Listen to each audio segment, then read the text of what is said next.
A good Monday, everybody. Welcome into Volquest.com. Eric Kane, Grant Ramey. Tennessee has three recipients, four or three electees, if you will. Three players named to the SEC All There you go. Coaches teams. And there we go. Third time's a charm. Santiago Vescovi, second straight year, a first team selection. Zakiya Ziegler to the second team, and Julian Phillips named to the all freshman team. Grant, all in all, a pretty good showing for Tennessee on the all conference team. Yeah, and probably deserving. Santiago's been arguably the best player, most consistent player, at least guy that shows up night in and night out more than anybody else. Zakiya obviously had a huge January, really huge numbers in January, had a really just a big step forward in terms of freshman to sophomore year. And then Julian, the numbers haven't been huge for him, but he's an impact guy on both ends of the floor, a really good defensive guy.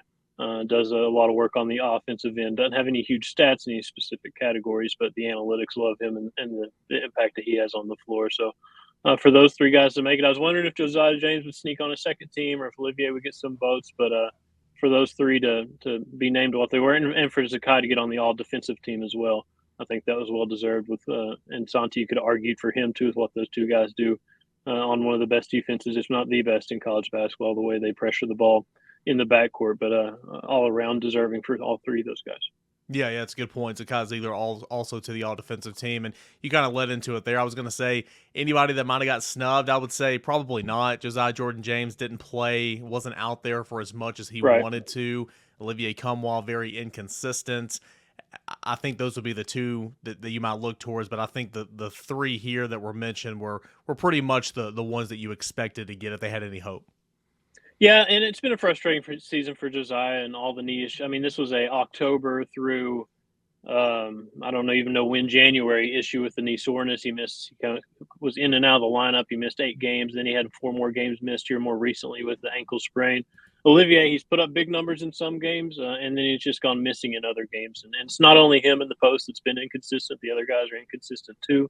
He's just the senior guy that averages has the best averages, and you thought maybe might be one of those guys that sneaks onto an all SEC team. But the league's pretty good also. There's a lot of good players in this league, and it's not easy to make the cut. So probably some inconsistency there hurt him. And yeah, there's the time missed, 12 games total for Josiah. That hurts. SEC All Coaches team announced here on a Monday, and of course the postseason awards came out, voted on by the league's coaches. Co-coaches of the year: Jerry Stackhouse at Vanderbilt, Buzz Williams at A&M, Brandon Miller of Alabama, the Player of the Year. Freshman of the year, of course, is Brandon Miller as well. Sixth man of the year, Javon Quinterly of Alabama, Antonio Reeves of Kentucky. Defensive player of the year, Liam Robbins of Vanderbilt. Any shockers there? Anybody else that should have been deserving that might not have been mentioned from the league standpoint?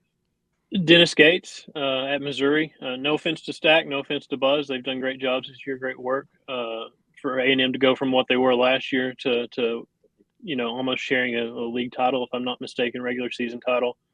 That's huge. And for Vanderbilt to play the way they did late in the season and get themselves in this NCAA tournament bubble conversation, obviously that's huge with what Stack did with that team, the way the season started and the way the season ended. But for Dennis Gates to win 23 games in his first season at Missouri and to get them that double bye and that number 4 seed in the tournament, that's huge. They're not great away from home. They won most of their games in Columbia, did most of their work in their home arena. But for them to have the offensive numbers they have, and for him not to get mentioned, or I don't know, if you can split it 2 ways, let's split it 3 ways and name Dennis, Jerry, and Buzz all coach of the years. And then with Brandon Miller, I mean, it's obvious he was the player of the year for months, and he deserved that obviously with what he did on the court. You look at Vescovi's inclusion here to the first team. Back-to-back years, he's been named to the first team, and a stat that I saw on Monday afternoon, it's the 5th time a player's been named to the first team in the Rick Barnes era. Grant Williams did it twice. Admiral Schofield did it once. I mean, I feel like that's a little low of a number, don't you? Just overall, thinking of all the teams Rick Barnes has had here and the players, I feel like that number should be a little bit higher. Yeah, and it might speak to the strength of the SEC and how tough it is to be a first team all SEC player. What does kind of come to mind when you mention those three is just kind of the player development, the paths that those guys took from who they were when they were recruits. I mean, obviously Grant and Santi were guys that Rick found kind of in the process, 3-star guys that they developed and turned into pretty good basketball players, really good basketball players. Obviously, with Grant Williams being an All-American and Santi doing what he's done the last couple of years. And then Admiral's obviously a Donnie Tyndall guy that stuck around, and Rick helped develop him too. So, yeah, it does feel like with the number of guys they've had and the talent they've had that maybe you would have more guys on that list. But I guess that speaks to the league and how tough it is to get those guys on that list. Zakai Ziegler back-to-back trips to the all-defensive team, only the third ball ever to earn multiple all-defensive team honors, Josh Richardson and E. Pons as well. And then in closing here, again, kind of the theme of the last week or so since his injury, he's an all-conference player, an all-defensive type player. Tennessee fell on the Plains on Saturday. It's going to, stating the obvious here, it's going to be a challenge for Tennessee moving on to the SEC tournaments and postseason play without Zakai Ziegler. Yeah, it is, and it's tough to kind of overstate how crazy it's been for these 2 years to have Zakai just come onto the scene and be as good and as effective as he's been basically since the day he stepped on campus. And if you had any questions about who Zakai was or what Tennessee fans thought about Zakai, the deathly quiet in that arena when he went down with the torn ACL was like unlike anything I've ever heard.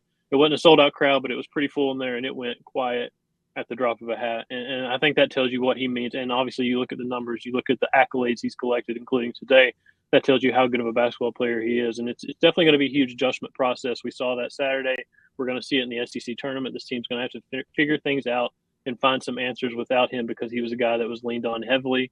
They took some positive steps at Auburn. They didn't close the game they wanted to. We'll see if they can fix that in the SEC tournament and kind of fine-tune some things before the NCAA tournament and the games that really matter get here.